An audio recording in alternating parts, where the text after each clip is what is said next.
Hello friends, super കൺമണി സീരിയലിൻ്റെ promo വിശേഷങ്ങളിലേക്ക് എല്ലാ കൂട്ടുകാർക്കും സ്വാഗതം. അങ്ങനെ കൃഷും കൺമണിയും ഹോസ്പിറ്റലിൽ എത്തിയിരിക്കാട്ടോ ചെയ്യുന്നത്. സുജീനെ കാണുമ്പോഴത്തേനും അമ്മയെന്ന് വിളിക്കുന്നുണ്ട് കേട്ടോ നമ്മുടെ കൃഷ്. അപ്പോഴത്തേനും ചേച്ചിയമ്മയും അതുപോലെ തന്നെ സുജുവും കൂടി ഓടി ചെല്ലുന്നുണ്ട്. അങ്ങനെ സുജു കൃഷിനെ കെട്ടിപ്പിടിക്കുന്നുണ്ട് കേട്ടോ. അപ്പോഴത്തേനും കൺമണിയെ കാണുന്ന മാനസിക്ക് ആകെ ദേഷ്യം വരികയാണ് ചെയ്യുന്നത്. ഇത് എന്തിനാണ് നീ ഇങ്ങോട്ട് വന്നത് എന്ന് ചോദിക്കുന്നു. അപ്പോഴത്തേനും സുജുവിനോട് ചോദിക്കുന്നുണ്ട്, മാഡം അങ്കിളിന് സാറിന് എന്ത് പറ്റിയത് എന്നൊക്കെ ചോദിക്കുന്നു. എന്തെങ്ങനെ വരാൻ കാരണമെന്ന് ചോദിക്കുമ്പോൾ ഇത് ഞങ്ങളുടെ കുടുംബകാര്യമാണ്, ഇതിൽ നീ ഇടപെടേണ്ട ആവശ്യമില്ല, ഇറങ്ങിപ്പോടി എന്ന് പറയുന്നു കേട്ടോ. അങ്ങനെ ആക്ഷേപിക്കുന്നുണ്ട് കേട്ടോ കൺമണിയെ. പക്ഷേ കൃഷ്ണനൊന്നും പറയാൻ പറ്റാത്തൊരവസ്ഥയിൽ നിൽക്കുവാണ്. മാഡം ഞാൻ എന്ത് തെറ്റാ ചെയ്തത്? അപ്പോഴത്തേനും സുജുവിനും ദേഷ്യം വന്നിട്ട് നിൽക്കുക കേട്ടോ.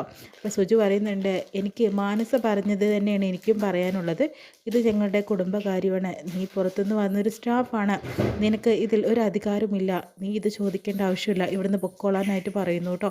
അങ്ങനെ കൺമണി ആകെ വിഷമത്തോടു കൂടിയും സങ്കടത്തോടു കൂടിയും തന്നെ നിൽക്കുകയാണ്. പക്ഷേ മനസ്സിൽ നല്ലൊരു വാശിപ്പുറത്ത് തന്നെയാണ് കൺമണി നിൽക്കുന്നത് കേട്ടോ. അങ്ങനെ വീണ്ടും തന്നെ മാനസ വീണ്ടും തന്നെ ദേഷ്യപ്പെടുന്നുണ്ട് കൺമണിയോട്. അങ്ങനെ ഒറ്റയ്ക്ക് കിട്ടുമ്പോഴത്തേനും നീ എന്താടി വിചാരിച്ചത്, നീ വന്നപ്പോൾ എല്ലാം ശരിയാവുന്നുള്ളതോ? കൺമണി, നിൻ്റെ അവസാനമാണ് ഇനി, ഒരിക്കലും ഞാൻ നിനക്ക് കൃഷ്ണനെ വിട്ടു തരില്ല എന്ന് പറയുന്നു.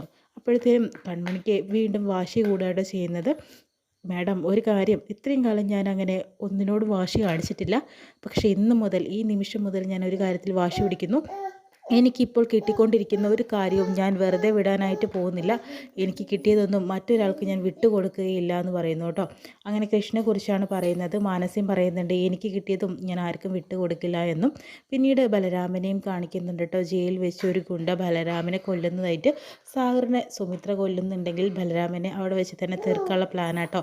പക്ഷെ അതൊരു സ്വപ്നമാണെന്നാണ് തോന്നുന്നത്. സുമിത്രയുടെ മനസ്സിലെ ഒരു സ്വപ്നമായിട്ടാണ് കേട്ടോ അത് കാണിക്കുന്നത്. അവർ ചിരിക്കുന്നുണ്ട് കേട്ടോ. എന്തായാലും നല്ലത് മാത്രം നടക്കട്ടെ. ഇത്രയും കാണിച്ചുകൊണ്ടാണ് ഇന്നത്തെ പ്രൊമോ കഴിയുന്നത്. എപ്പിസോഡായിട്ട്